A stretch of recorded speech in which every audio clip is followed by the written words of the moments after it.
আল্লাহ রাসূল সাল্লাল্লাহু আলাইহি ওয়াসাল্লাম বলছেন, আব্দুল্লাহ ইবনে ওমর রাদিয়াল্লাহু তাআলা আনহু বলেন, রাসূলুল্লাহ সাল্লাল্লাহু আলাইহি ওয়াসাল্লাম বলছেন যে 4 শ্রেণীর মানুষ দেখবে, তোমরা যখন 4টি কথা তার ভিতরে যখন এসেছে তোমরা তাকে মুনাফিক বলে চিনে নিও। আরবাউন, তাকে তোমরা চিনে নিও। 4 প্রকার মানুষ।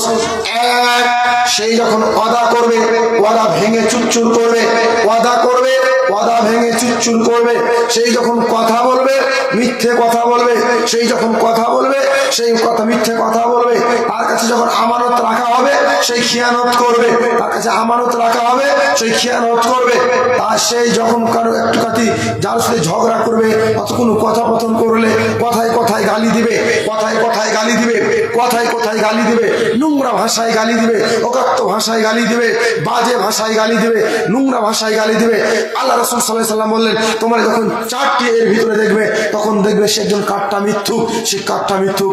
এই কথা আল্লাহ সুবহানাহু ওয়া তাআলা বলছেন, ইন্নাল ইনসানা লাফি খুসর, নিশ্চয় মানুষ ক্ষতিগ্রস্তের মধ্যে যুক্ত, নিশ্চয় মানুষ ক্ষতিগ্রস্ত।